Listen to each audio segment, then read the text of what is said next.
Welcome to the Eye on the Issues, and today we're talking to Russ Donley.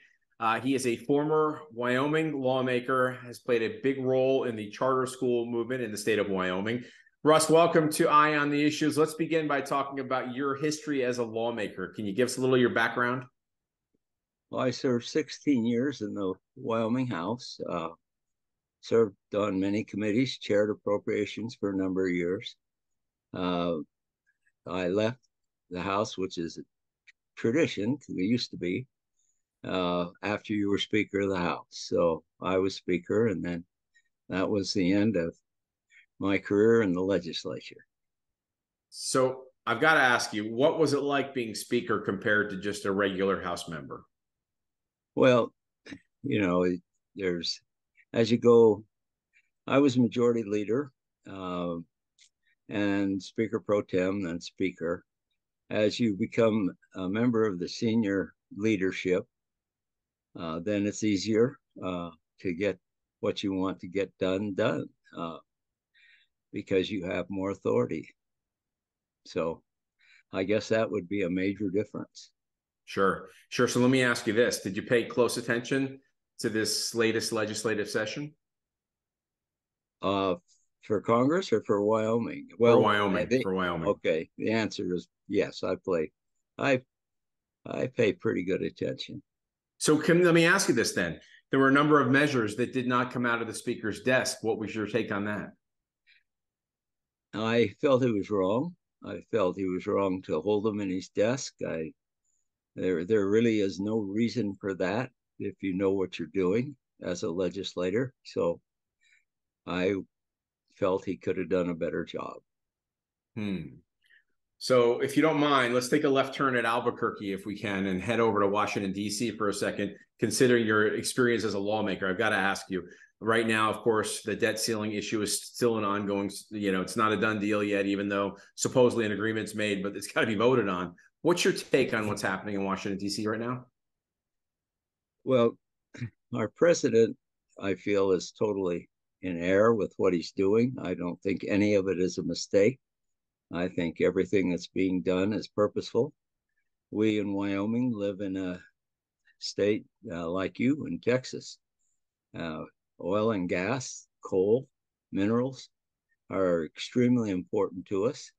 My background is I happen to be an environmental engineer, and you can take care of the environment and do it properly and coexist very well.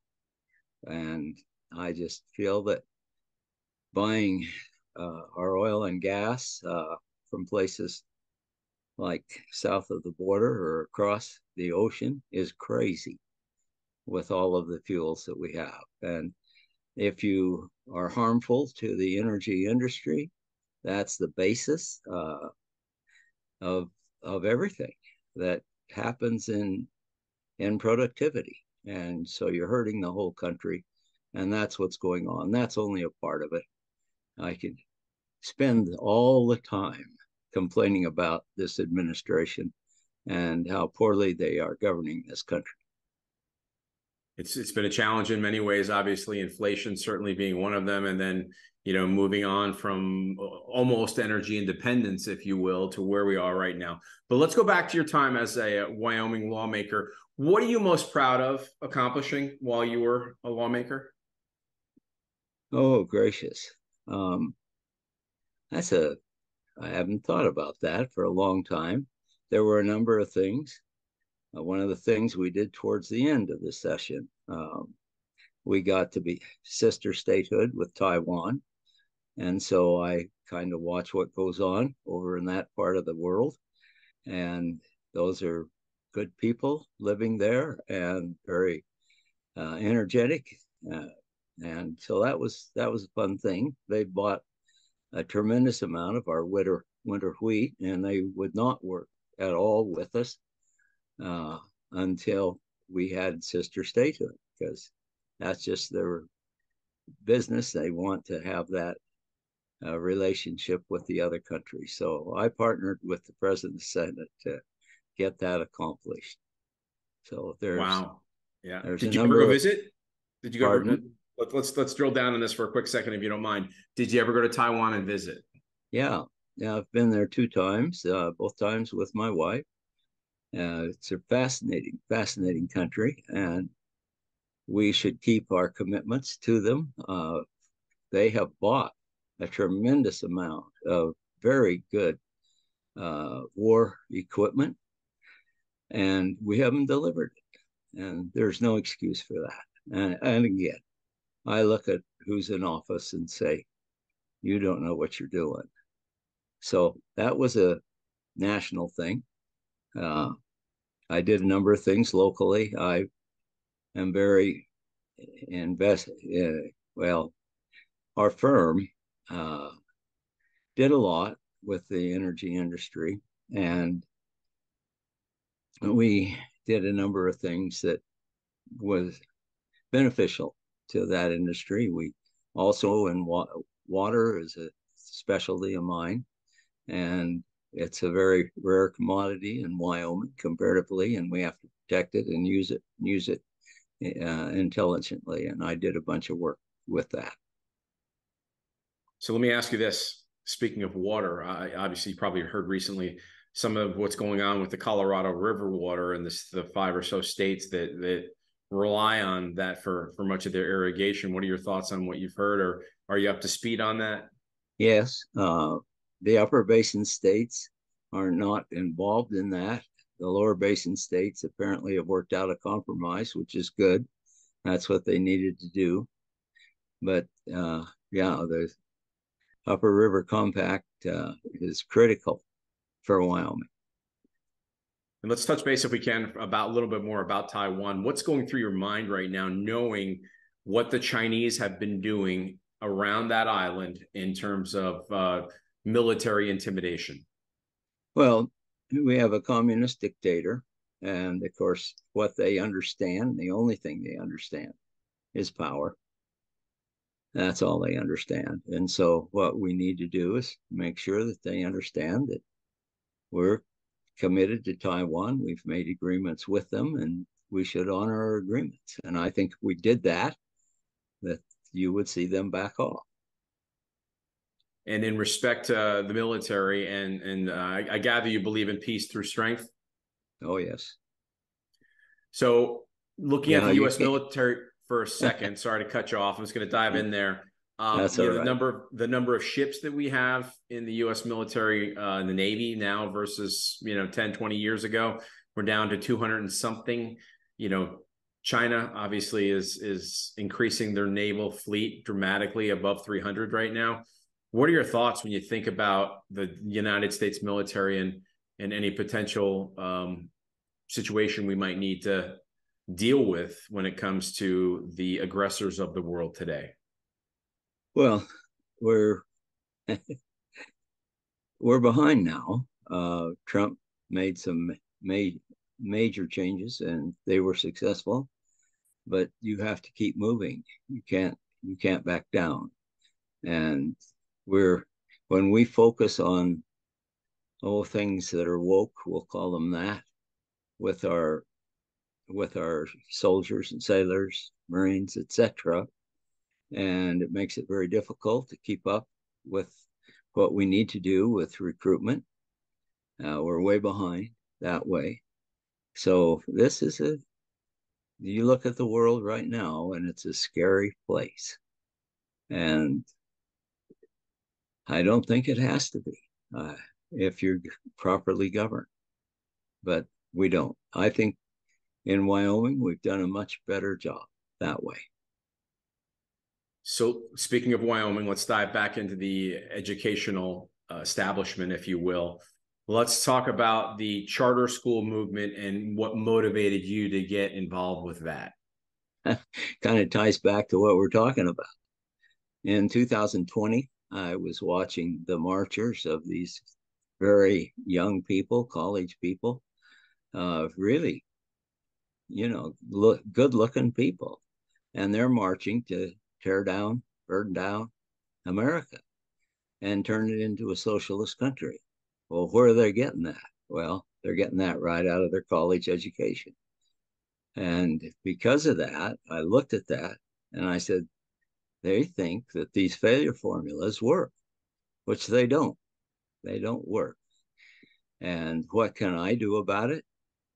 I'm not a young fellow, as is pretty obvious by looking at me.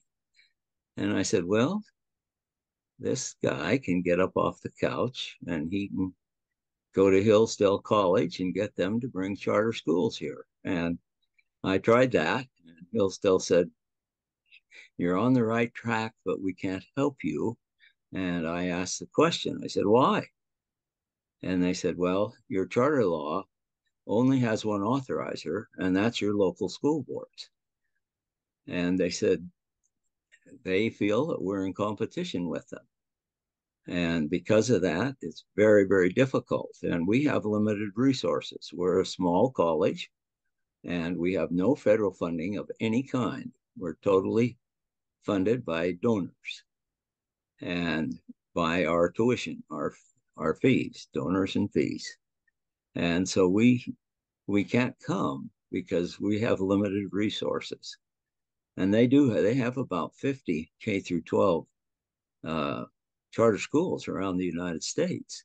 But what I like them for is they're very, very good on free market economy, American exceptionalism, the Constitution, Declaration of Independence, Federalist Papers, you name it, they're solid in teaching it. They give the kids a good grounding in what America is and should continue to be. So, of course, they didn't know my background at all. So I visited with them a little about that, and they sent me to the National Alliance for Charter Schools. They told me where we ranked out of the 45 states. This includes the District of Columbia and the 44 states that have charter laws. There's 6 that don't have any charter law at all. And we were, out of the 45, we were 42nd from the bottom. And I said, well, I can see we need to do a lot of work. So they helped draft a statute, and I went to a personal friend of mine who happens to live here in our city. It's Senator Charlie Scott, and he is the chairman of the Senate Education Committee. He's very concerned with the Wyoming test scores for reading and also for math. And the average for the state is 50%, which is way below competency. And so I said, well, this is something I'd like to do. And he said, I'd like to help. So that's how the legislation got started. He happens to be my vice chairman of the board here for the Wyoming Classical Academy. That's the name of our school. And he was able to make the bill fit Wyoming very well that had been drawn up by the National Alliance. And another very good legislator, a man named Ogden Driscoll from Devil's Tower, which famous place, okay, and he's actually lives right there by it. Anyway, very able legislator. This last session, he was the president of the Senate. So Charlie was the chairman of the Education Committee. And so that was a bill in 2021 that, with a lot of work, we were fortunate enough to get it through. And that's what got us off and running. So let's talk about what it's like starting with charter school, in your case, the one you're speaking about in Casper, the Wyoming Classical. Is that what it's called? Wyoming Classical Academy. Yeah. Mm-hmm. The first thing, well, there isn't really, I would say, a first thing. You've got to have a lot of people to get this accomplished. One thing is you need a place. You've got to have a place for a school. And that can be a very heavy lift.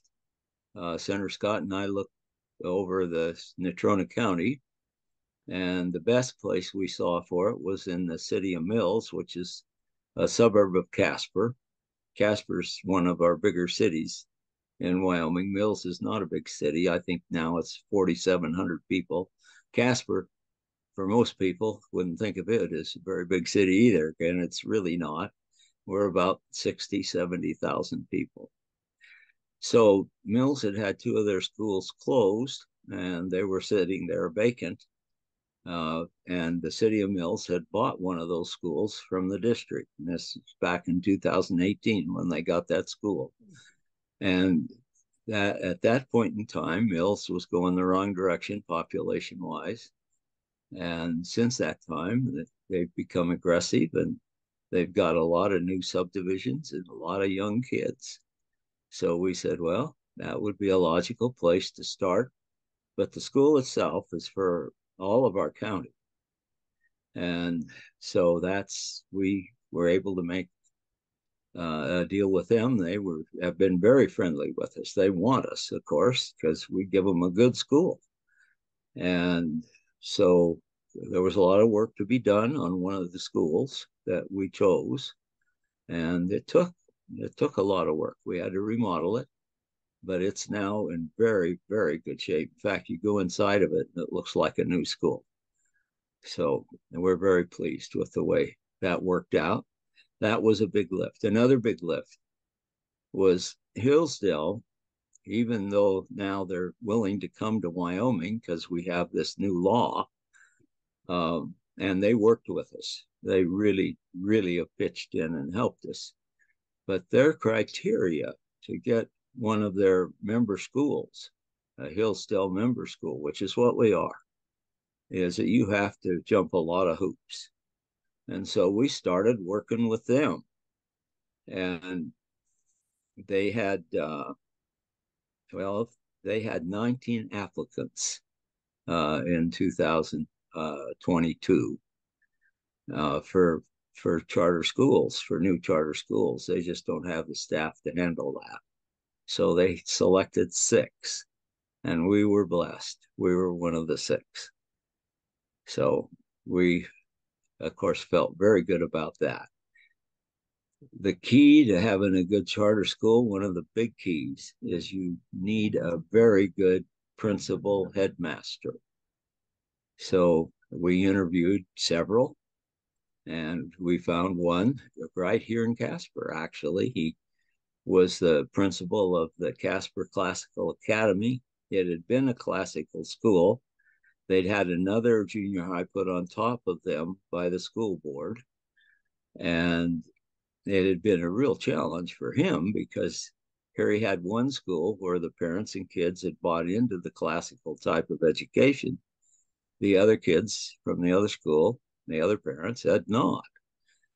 Plus the teachers from the other school had not. And so it was a challenge. And the school couldn't do as well as it had done originally. So he agreed to come with us, and he'd never done anything directly with Hillsdale, but he'd watched them and was very fond of what they were doing. He had to go through, as does every principal that is selected, has to go through 2 interviews with Hillsdale, and both of them are long, and both of them are challenging. And he did that, and they said he's fine. So that's our headmaster. He has to be hired a year before the school opens because there is so much to do to get one of these to open. Mm-hmm. And so we were able to procure his services on October 1st. And we're starting this school K through 6th. We're going to be a K through 12, but it's going to be K through 6 to start. And that's going to be this August 28th. That's got to be exciting. So let me ask you this. For people out there in Wyoming that are watching this, what's the difference between a traditional public school and a charter school, in this case, a classical education charter school? I know they're both paid for by public monies, but besides that, can you tell me how it's different? Well, like I mentioned with Senator Scott, the state average for our education for language, for reading, is right at about 50%. To be considered a good reader, you should be at least 60%. It'd be better if you were 85. Okay. Our school, and it'll take a couple of years to get there, but we have concentrated phonics. Okay. We have cursive. A lot of your public schools now don't do cursive. Well, by connecting the letters and by learning the phonograms, you can spell pretty well. 97% of the English words are regular if you learn those key things that make it up. I happen to be a tutor. Okay. So I'm very, very much for good reading instruction. Well, the other part is it doesn't really do you all that good to be able to spell well if you don't understand. You need to comprehend. And so spelling becomes a part of it because as you learn to spell, you learn to read. Okay. So they just all tie together. So we have an incredible language arts program. It's called, well, that doesn't matter. Okay. Math, same kind of story, 50%. Math again. If you can't do math, you're really behind the eight ball in society. And so that's important. History, same way. You name any of the things, music, art, all of those things are to make a well-rounded American, one that can go on with their lives and be successful. And successful doesn't mean just making good money in a good job. And that's a part of it. All right. But the other part is being comfortable within yourself. We concentrate, and part of the curriculum is rhetoric. Okay. Well, that's what you and I are doing right now, is talking to each other and making sense to each other and to the people that want us. That's what you want your kids to be able to do.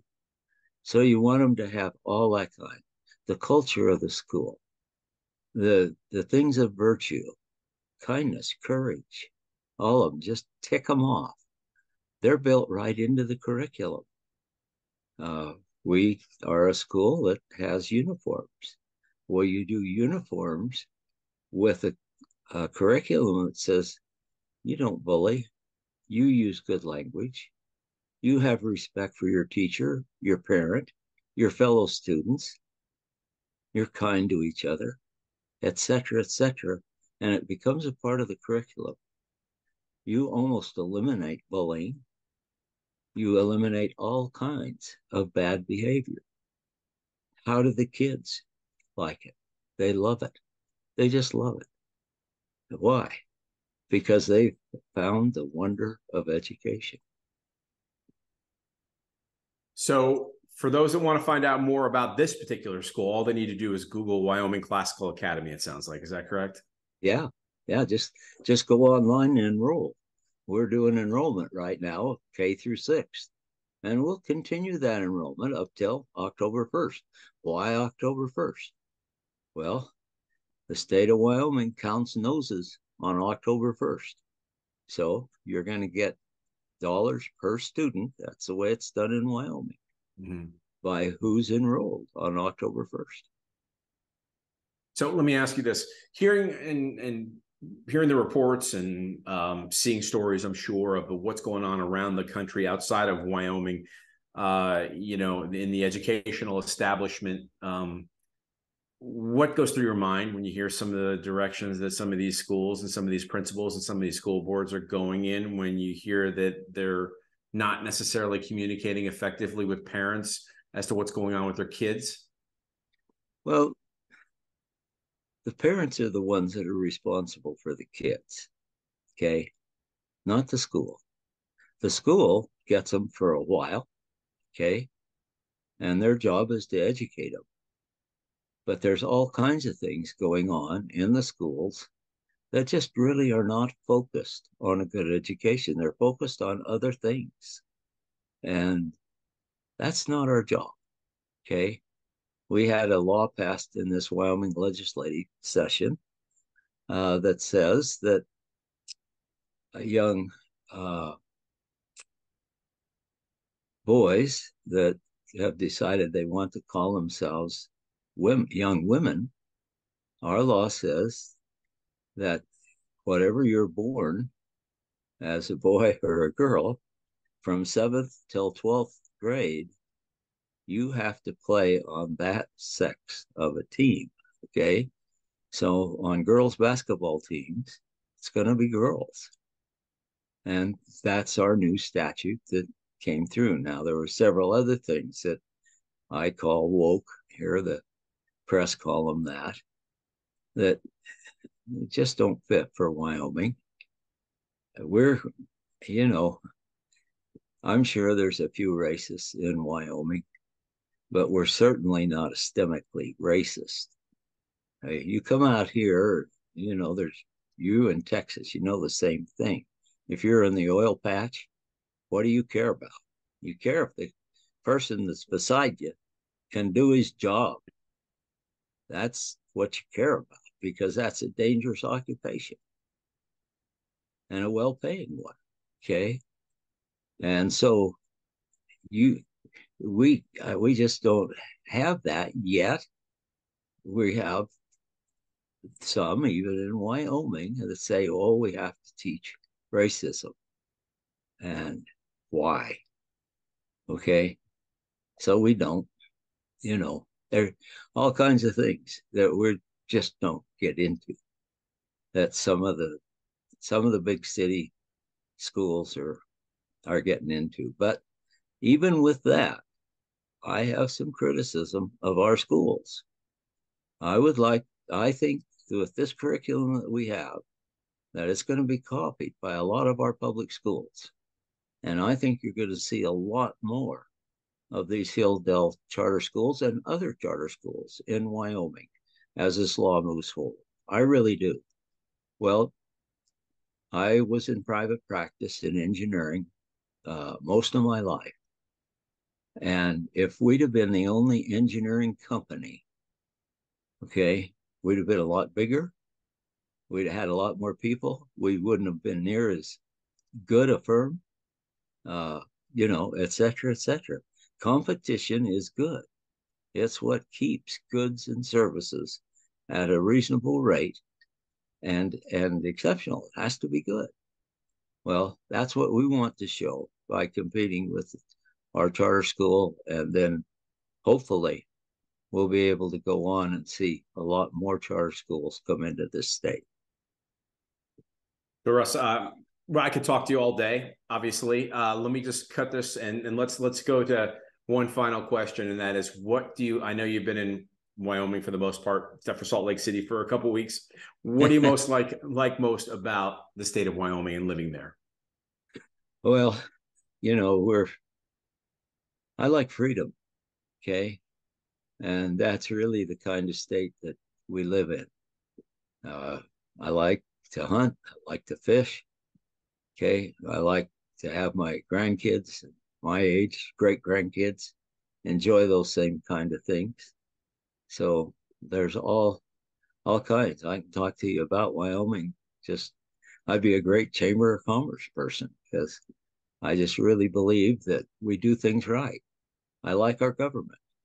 I think our legislature on the whole, even though I was critical of our speaker, but I feel I'm in a position to criticize. I didn't put bills in my desk. If by the time you're speaker, you don't know how to kill a bill, okay, you're not a very effective speaker. Mm-hmm. So I was very disappointed. But the other thing is, you need to know when the people want some things and they're really good, okay, why do you drag your feet? Let's get it done. Let's take care of those things. And if you take care of them, then you're not going to have to put up with them if they're problems for other states. And I feel that I'm a little critical of the House, particularly. And of course, that's where I served for 16 years. I never served in the Senate. But the Senate passed a bunch of solid legislation, just really solid. And not a whole lot of it made it through. Understood. Understood. Russ, I'm going to call this part one of our interview because I have the feeling that we'll be speaking again. So thank you so much for your time. I appreciate it. Well, I'll go back and finish my lawn. You take care, Mike. Okay, you too.